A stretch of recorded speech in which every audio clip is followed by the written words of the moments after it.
Welcome, witches. I'm Candi. And I'm Jen. And we're the Cornfield Coven.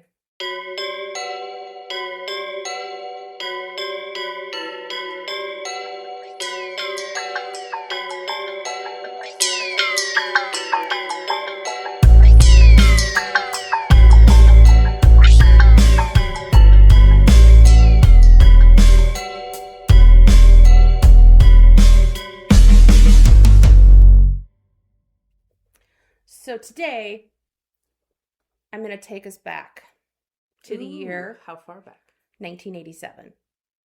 Okay. I was 2. I was going to say you were in diapers. No, you were probably potty trained and already sneaking out in the middle of the night to watch scary movies. So the year is 1987. Oh, my next question was, what were you doing? You were 2. I was 7, and I was probably watching Saturday morning cartoons and sneaking Tales from the Crypt at night. Yes. Loved me the Crypt Keeper. His laugh was amazing. A few years after this, but Are You Afraid of the Dark? Yes. I can hear the theme song. So, to take you back to 87 and set the mood, The Lost Boys and Dirty Dancings were in the theater. Guns N' Roses just released Appetite for Destruction, and Bon Jovi's Living on a Prayer ruled the airwaves. TV debuted. I think it was TBs. Tuberculosis. TV debuted Full House, Married with Children, and The Simpsons. Yes. And FYI, when I was 7 and The Simpsons first debuted, I was in Catholic school. And I remember like 3 or 4 of us coming the first day of school with our peaches for our backpack. And I had a Maggie Simpson one. And Sister Mary Rose. Sister Mary Ryan was our principal. Sister Rita Rose took my Maggie Simpson peachy and threw it away because they were an inappropriate cartoon. And she did that to like a bunch of other people's stuff, even Transformers. Because I remember it being satanic. Controversial when I was little. Like my parents were like, "I don't know if you can watch The Simpsons." And then South Park came out, and they were like, "You can watch The Simpsons, you can't watch South Park." So I was a horrible person because South Park came out when Tom and I were in high school, and we thought it was hilarious. And then when we had kids, I was like, "You guys can't watch The Simpsons; it's inappropriate." And then we're all watching South Park. And like, a few years later, like Emily points it out, and I'm like, oh, God, I'm a horrible parent. But I'm like, it's okay. I'm that mom. So, kids were playing with He-Man and G.I. Joe toys. Loved me, He-Man. Teens were wearing members-only jackets, neon clothes, and leg warmers. Ronald Reagan was our president, and bacon only cost $1.69 a pound. Holy moly. Jiffy peanut butter was $1.99 because that was considered fancy and it was in a glass jar. And Folgers coffee was also $1.99 a can. The average household income was $24,000 and the average price for a brand new spanking home was $92,000. $92,000. The New York Giants won the Super Bowl, beating the Denver Broncos 39-20. And Bud Light's spokesperson was actually a spokes dog, and it was Spuds McKenzie. Spuds McKenzie! I totally forgot about Spuds McKenzie until I was doing research, and I was like, oh, man! Loved Spuds. And this is what hit me, and I'm like, wow. I didn't think cell phones were in 87, but the more I kind of dug down, it was more of like... The Zach Morris phone. Yes, the bricks and the car phones. And they were 50 cents a minute to use. And no texting. I mean. Yeah. So, I don't think I could have survived. So, let's set the scene. We've gone back to 1987. And it's September in Kankakee, Illinois. Sure. Kankaee. Kankakee? Sure. I'll look that up for you. Yeah. There's no GPS. There's not a Find My Friends app, and there's no Life 360. And really, there was no cell phones because those Zach Morris ones you couldn't text or anything like that. So imagine waking up in a pitch black darkness. You try to sit up, but you are stuck. You're trapped in a small box-like area. You can only wiggle around. Panic sets in. It's muggy. The air is hot and thick. There's a dim light where you are, and you can barely see, but there's a jug of water, a couple candy bars, and the light is small, and it's attached. It's like a light bulb, and they attached it to a car battery to give it kind of it flickered, Right. but, and you realize you were shoved somewhere, tight and small, and maybe buried alive. Yes, this sounds like you hear buried alive case. Did we cover a case or did I listen to another case? I don't think we covered buried alive. A woman, yeah, because it was in like Florida or something. So I listened to it on another podcast or I watched a documentary on it, but the woman survived. But she was literally buried alive. And it was very similar. Like there was something... Well, it sounds like... awful though. Because as you were describing it, I'm like, I can feel the kind of darkness you're talking about. And it's making me claustrophobic. Just the way you were talking about the darkness. I was like, it feels like it's blanketing you. Can you imagine the smell? Like that soil smell is coming through the plywood smell. Yeah. And it's that damp earth smell. So yeah, no. They hear footsteps above them and like soil being thrown on top of the box. So, this is not a setting of a horror story or a horror movie. This was the reality of Stephen Small, who was buried alive on September 2nd, 1987. I don't know why I said he was facing September. I think I was writing, the squirrel was going faster in my head. Facing this situation. That's right. At the time. So you knew what you were talking about. I knew what I was talking about. I just wanted to get it out. It just needed me to translate a little bit. So this is a story of greed, a horrible kidnapping, and a life lost over money. And it was just a horrible true crime story. I've never heard of this. Oh, I'm enjoying True Crime July. I am too. You're bringing to light things that... I was trying to find women in crime. And then I was trying to find... We were talking about witches and vampires and ghosts. And I was like, wow, we've never done a buried alive, I think. And so then I was doing this. Well, then I came across a lady on the internet. And her name is Nancy Risch. And she got out of prison early for a crime she claims she did not commit. And my question is, after I'm done with this, my main question is, do you think she did it? Oh, okay. Or was part of it? Anyways, so... But I was thinking when I was mixing some of our episodes the other day, I'm like, Candi is either full out haunting or she's like podcast for Snapped. Like, you remember the show Snapped? Yeah, I don't watch Snapped. it. I think it's still on. Who the Bleep Did I Marry? Like, I haven't watched that one. They're all... But I used to watch Snapped all the time. Like, it would marathon on Sunday, and I'm like, I'm just not getting out of bed, I guess. I love Snapped. Yeah. And I always find women.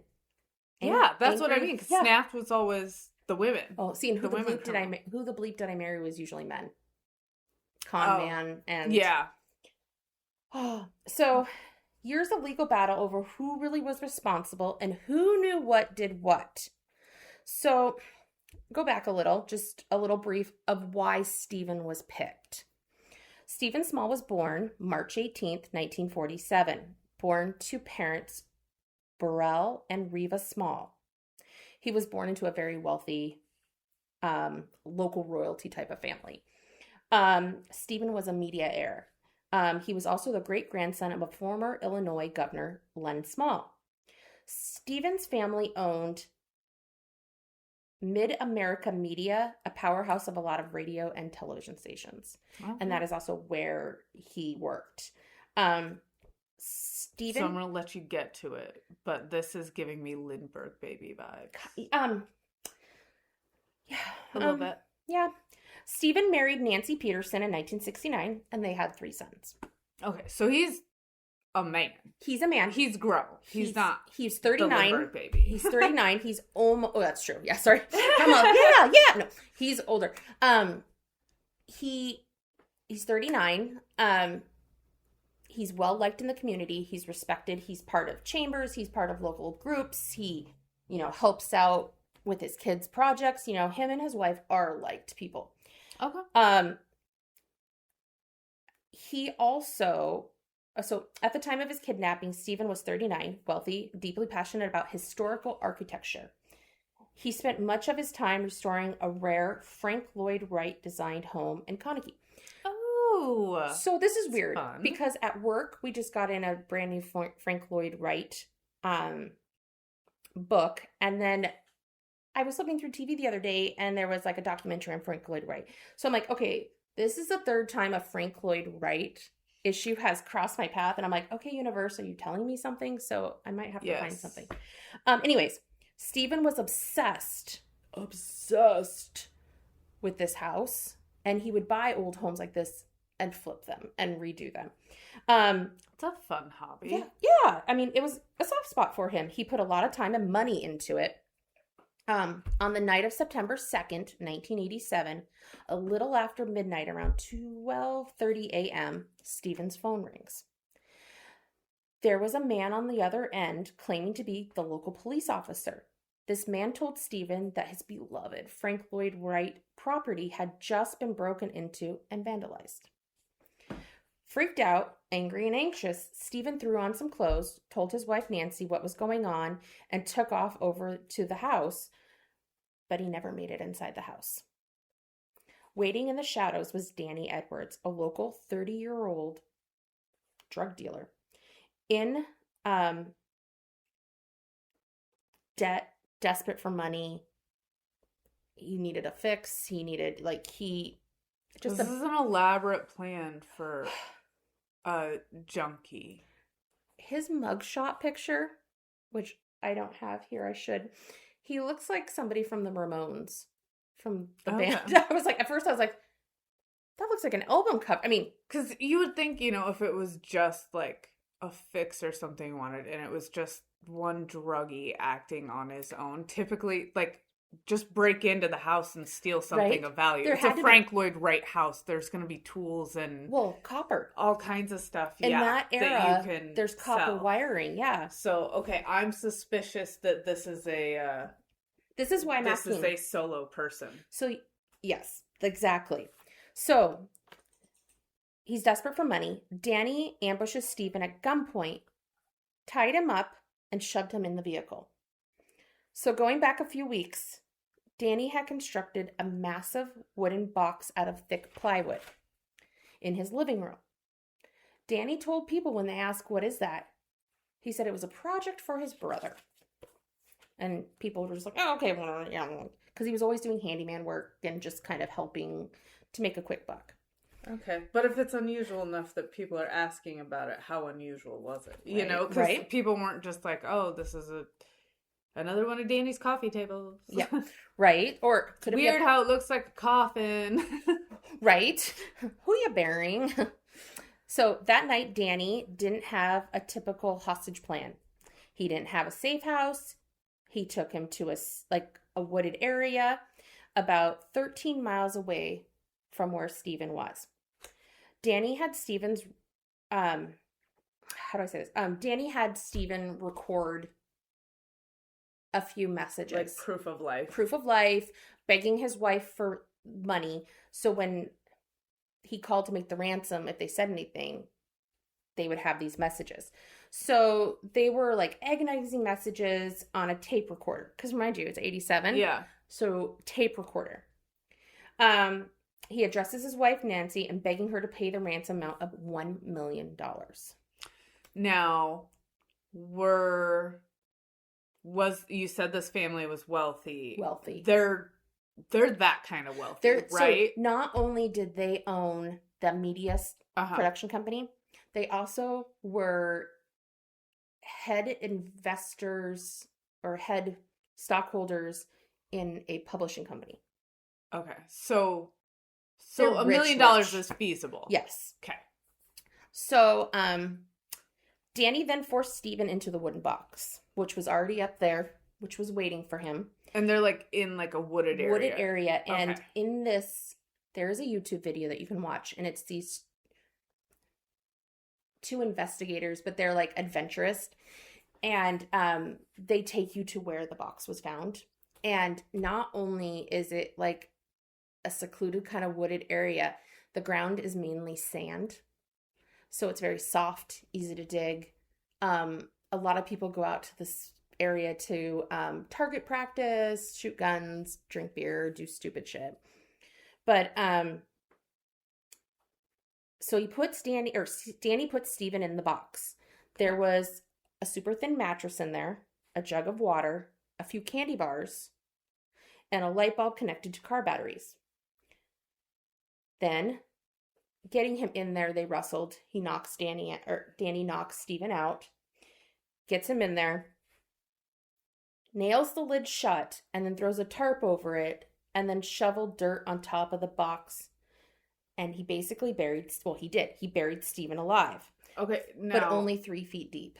Only 3 feet deep. Okay. In sand. So the box was already in the hole. Like, he had dug a hole and put the box in a hole, and now he's put him in there. And you described all the things that were in the box, but did he account for air? Was there a hose? Okay. So, sorry, I'm jumping ahead. Nope. It says, later on in court, though, Danny pleads and argues that he never intended for Steven Small for him to die. He told the court he had put water, candy, and a light, and most importantly, he created a makeshift life support system. Danny created air vents, and he drilled holes in the box, and that's why the tarp was over it, so the dirt couldn't get in or the sand couldn't get in, and he could breathe, and the tarp would leave some air. Not a smart man. That's not how science works there, Danny boy. He then put a 23-foot long, I don't think it was that high, but anyways, I'm going to say it wasn't that long. I don't know what I was writing. He put a long pipe coming out of the box and extended from the box up through, I'm sorry. My dash is right there. 2 to 3 foot pole. The pipe was extended from the box up through the sand and out into the open air. In Danny's mind, the pipe would act as a giant snorkel-like air vent. But he really hoped this would keep Steven alive until the ransom was made. But Danny was not smart and not an engineer and not a snorkeler. Danny did not take into mind the amount of air in the box and didn't take that. So when you have that pipe and there's no other air coming, like a circle. It's not circulating. No. So you're going to end up just breathing in your own carbon dioxide. Yeah, exactly. So it says a person couldn't really pull the fresh oxygen down the narrow pipe using only the strength of their lungs, especially when they're weak and they don't have air. And the box had minimal venting around it. Steven drowned basically on his own carbon dioxide poisoning. As the hours went on, Steven was breathing in his own exhaled carbon monoxide over and over again. But meanwhile, back at Steven and Nancy's house, the ransom plot was falling apart dramatically. Like, obviously, Danny was stupid with with the whole box in the dirt, his makeshift. He didn't really plan out how the ransom drop was going to be done. Like how he was going to get this without the police just being mind you, bro. Every time they called Steven and Nancy's house, they called from a different payphone just in case they were going to payphones at gas stations that were one right after the other. So the police kind of after the second call were like, okay, never mind. We know where we're going now. Right.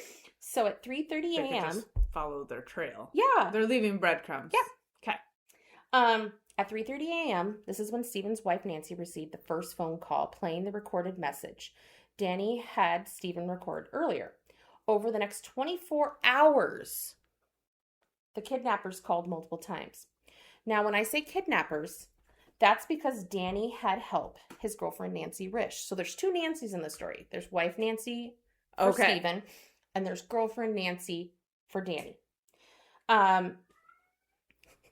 Danny's, the kidnappers' ransom drop off. We've got Sorry, my cat. If you can hear, we've got a very upset kitty cat who Coraline wants to be part of the podcast. Wants to come in here. So the kidnappers' ransom drop-off instructions were a complete mess. They tried using a fake foreign accent to mask their voices. They called from various payphones, and the kidnappers panicked too quick and threatened the family for talking to the police and double-crossing him. But the family wanted to pay. They had the $1 million. Yes, they had called the police, but they didn't, how do I say this? They didn't rat them out. But because the chaotic, disjointed instructions from the kidnappers, the exchange never happened. Okay, so the family is basically just like, we will give you the money. Tell us how. And the kidnappers are like, oh shit. They actually are going to pay. We forgot that part. So also,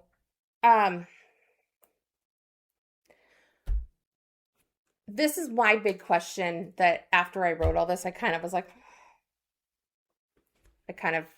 thinking about, Danny planned when he got the $1 million, he was going to disappear. That's probably a good idea. Was he taking Nancy? Was he taking her 8-year-old? So Nancy, after all this is done, I'm going to jump forward a little. She claims she knew nothing about this. So if she didn't know anything about this, did she know he was leaving? Did she know he was going to get this money and he was going to disappear? I don't know. So because of the chaotic, disjointed instructions from the kidnappers, the exchange never happened. And the more time this took only meant Stephen wasn't breathing. Yeah. Stephen was down below ground more. It just took a few hours of him being in that small confined area that he suffocated to death. So as police, I'm glad he didn't suffer for like days, but it's so sad. So have you ever watched videos or listened to like people talk about like on podcasts and stuff about suffocation? Like I watched a few like mortician videos like about people who are buried alive and how they take care of them afterwards, or even doctors talking about suffocation, and a lot of them say it's just going to sleep, but it is you get warm, and so I'm hoping for him he just panicked. He had been there for 24 hours. I'm hoping he just got tired, and I'm hoping he just fell asleep. This poor father, husband, son, businessman. Yeah. I do wonder, so the case that I was talking about at the beginning that I watched something on, I wonder, the reason I said that is because it reminded me so much of this other case, and I kind of wonder if Danny Boy was inspired by this other case because it happened in 1968. Oh. And they did this custom built box, but it was fiberglass, but it was ventilated and they had air circulating in it. I wonder if they did the same thing. Water, food was left in there for like very, very little, but enough that she survived. She survived this. And she was in there for a long time. 83 hours. She was in there and she survived. So I wonder if he was like, well, they did this and I can do this, like she lived. He didn't understand that ventilated meant a lot more. Not a hole in a straw. A snorkel. You fucking moron. Jesus. Oh. So, as police and detectives worked on this case, Candi County Deputy Sheriff, say that 10 times fast, who lived by Stephen, remembered seeing a strange vehicle over by Stephen's the night before and a few days too, just out of place, out of mind. Yeah. Nicer neighborhood, more of a beat up van, out of place. It's always a van. It's always a white van. It's always a white van. Because in the Yep. other one, yeah. Mm-hmm. Okay, so abduction that seemed off and unfamiliar. A white van SUV with the front bumper missing. So very descriptive. Very. Yeah. Once the kidnapping was made, aware internally at the police station and the authorities, they tracked the van directly to Danny. and his 26-year-old girlfriend, Nancy Risch, in the nearby town of Bourbonias, Bourbonnias.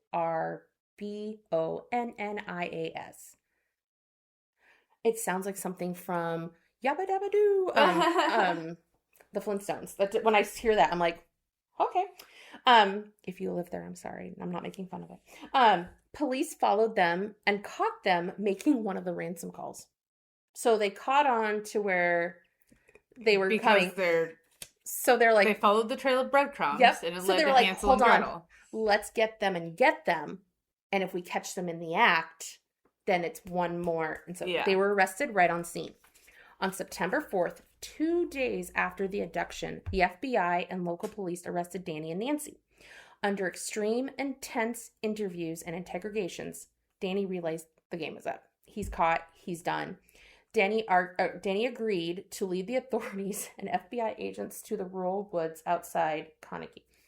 Detective James Fisher later described the scene Danny had taken them to is a patch of sand in woods. Danny dropped to his knees and started digging with his bare hands. Officers joining him with shovels dug 3 feet down until the shovels scraped against some plywood. They pried the box open and shined the flashlight inside because it was evening now. And there inside lay Stephen, small, motionless.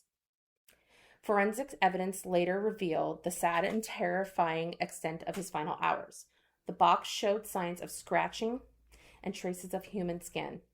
It also showed other bodily fluid. Showing Stephen had desperately clawed and struggled against the wood coffin as he was losing air. So like I'm saying to myself, I hope he just fell asleep. But then again... That just made me all hot. So this case shook this Illinois community. Danny was quickly convicted of first-degree murder and aggravated kidnapping in May of 1988. The state sought the ultimate punishment, and he was sentenced to death, as he should. However, his life was spared in 2003, when Illinois Governor George Ryan commuted all death sentences to life in prison. So he was like, no, death, everyone's just getting life in prison. Right. But the real enduring controversy of this whole case centers around his girlfriend, Nancy Risch. And that is how, when I was looking for female true crime villains, and then a Buried Alive, that's how Nancy, originally I was like, I'm doing a case on Nancy Risch. It was because that kept popping up. And I was like, why is Danny not being brought up more? The more I dug. Right. So are we done with Danny? Is Danny currently still in prison before we move on to Nancy? Yeah, Danny's in prison. Danny is, he's still alive. He's still there. He does come forward later with some stuff for Nancy, but I'm like, yeah. So anyways, Nancy was tried separately. She told the court that she didn't know anything about the kidnapping, but she was caught making a call and drove the car. So yeah. She was with him when he was making these ransom calls. He's making the ransom calls. It's her car that they're driving. She's the one driving it. She claims that Danny threatened her 8-year-old son if she didn't help him, but yet she didn't know anything. There was no direct evidence placing her at the burial site, though. But there were eyewitnesses that saw her and Edwards when they went to like Radio Shack or wherever it was to purchase the cassette tapes for the tape recorder.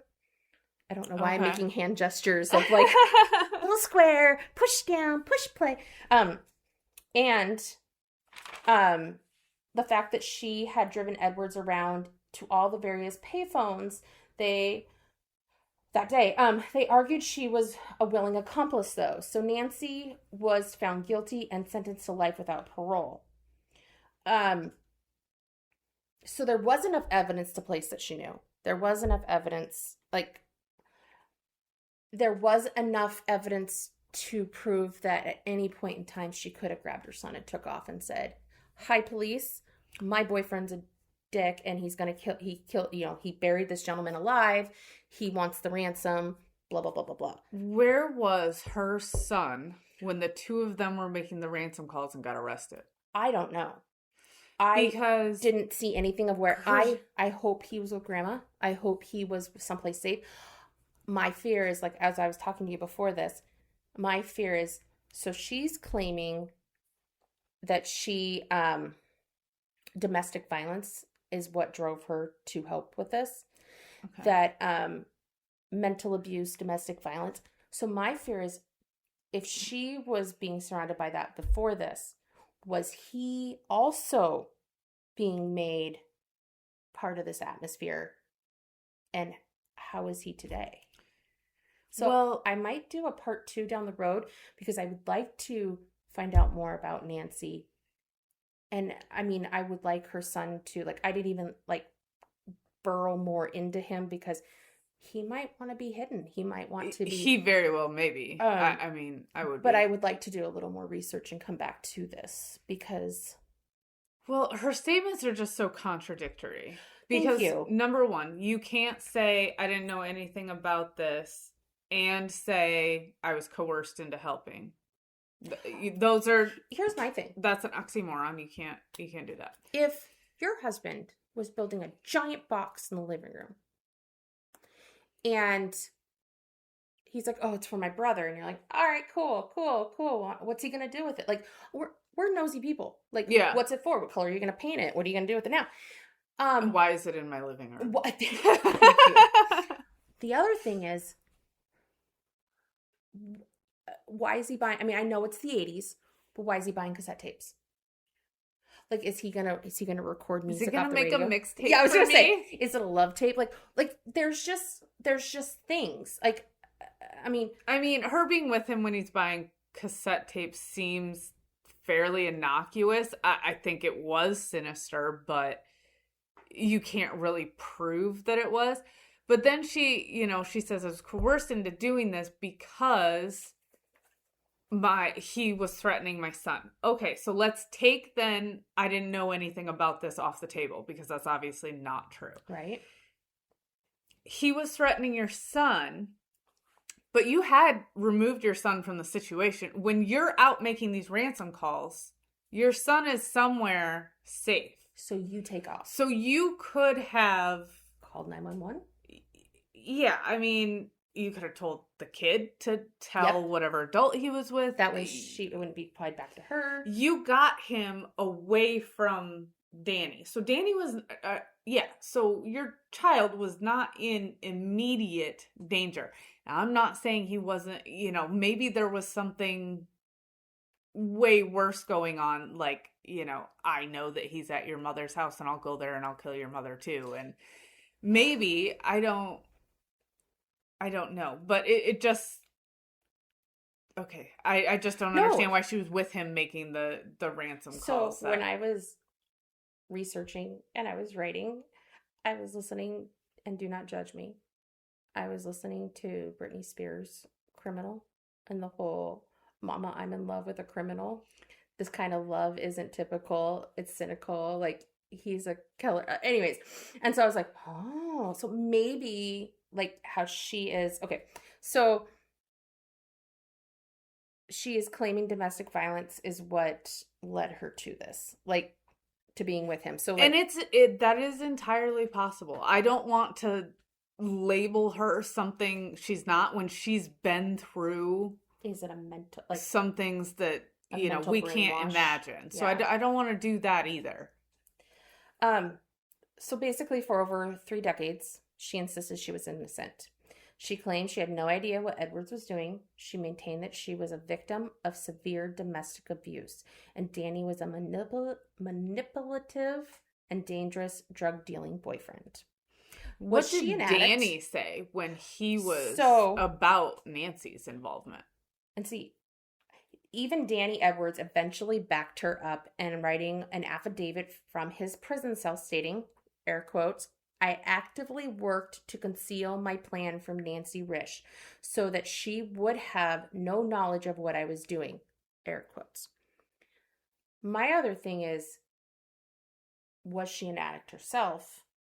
And did she need the drugs he provided her for her own mental being? I mean, possible. Because they'll do anything for their hit.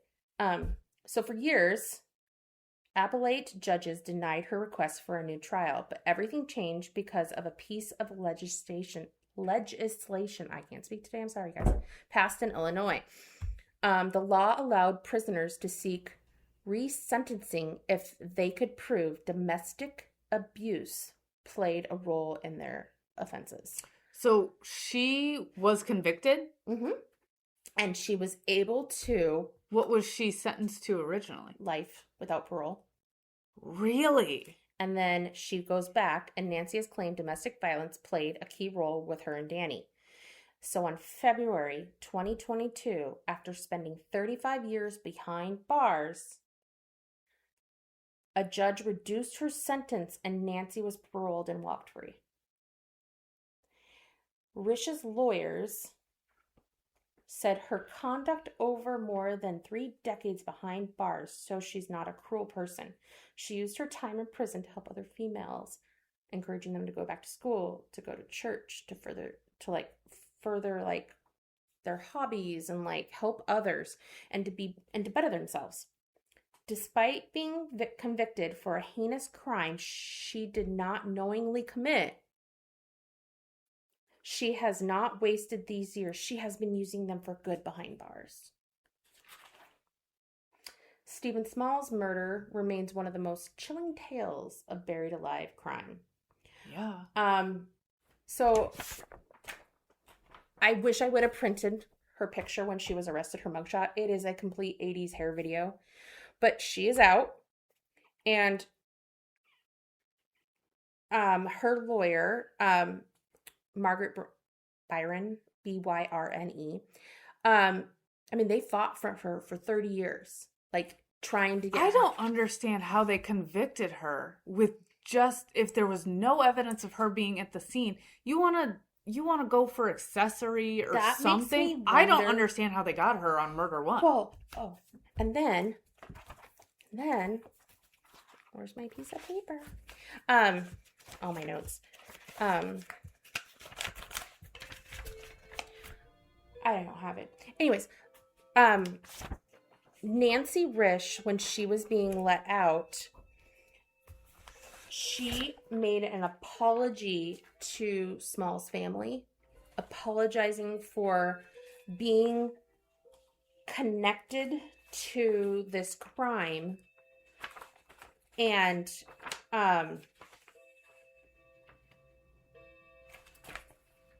that domestic abuse was part of it, and she just apologized. And Small's family were that's fine, we're moving past it, yeah. But I couldn't imagine being Nancy Small and having to confront even somebody who was with the man that killed my husband. Right. So my, like I said before, a reminder of how quickly greed can cross a line into cruelty. Danny Edwards wanted a quick payday, but got a lifetime in jail instead. But my big question, as I keep thinking to myself, and as we've been discussing, is, as I read more about this case, did Nancy Rish really know what was going on? Was she really in the dark? Because if Danny got the ransom money, he was planning on disappearing. And was he taking Nancy with her? What about her 8-year-old son? Would she leave him? And was he just going to disappear on her? And was he going to leave her with the punishment if it came back? Yeah. See, that's what gets me. It's like, she just got off. He's still behind bars. He's still, his,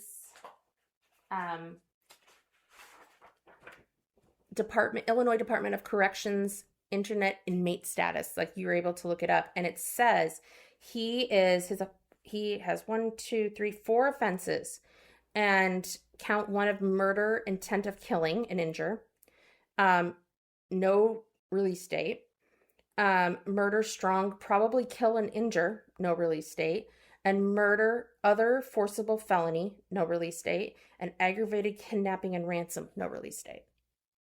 Okay. Which, yay. But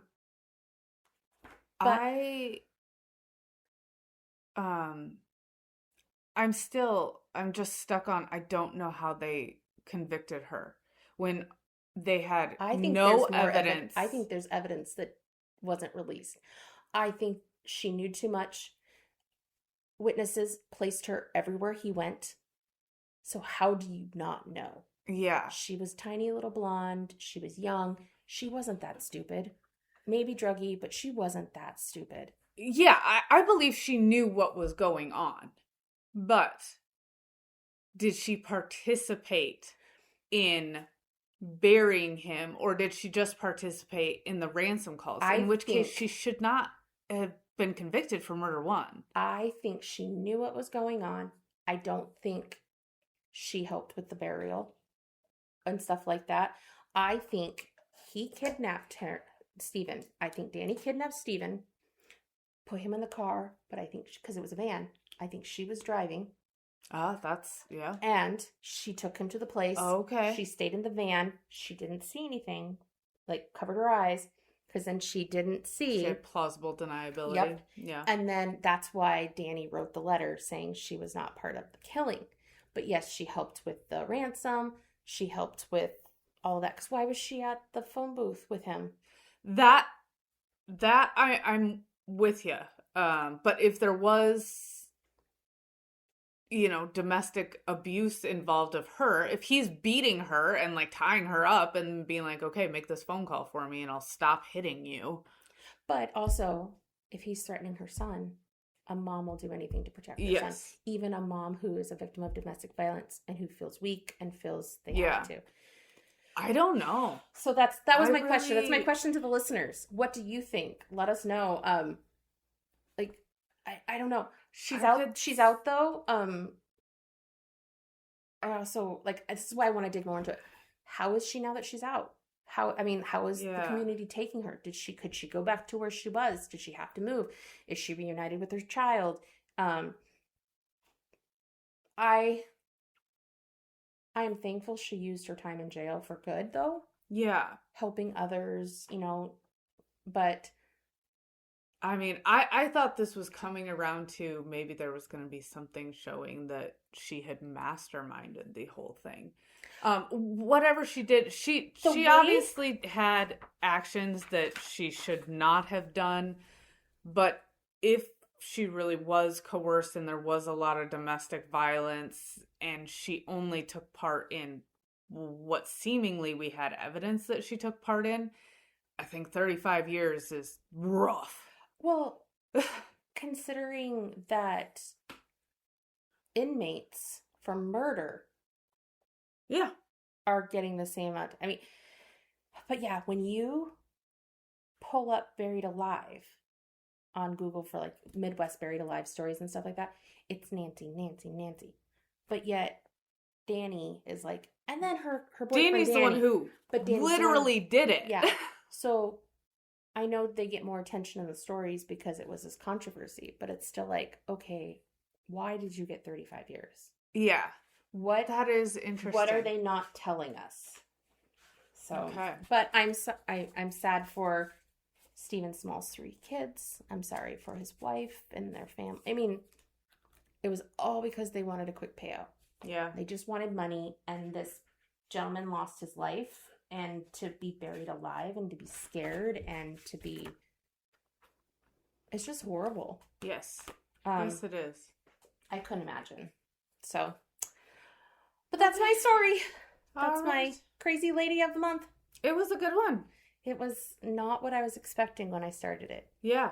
It was not. It was kind of twisty-turny there. All right. Well, thank you for listening, everybody. Yes. If you have, let us know how you feel about this one. What do you think about Nancy and Danny? Do you think she knew more than she was telling on? Like I said, I would like to dig more into it, down the road. But let us know what you think. And yeah. Yeah. All right. Well, thank you for listening. Follow us on socials. Go check out our merch. Email us case suggestions. Tell your friends about us. We're cool. All right. Have a good day. Bye, witches.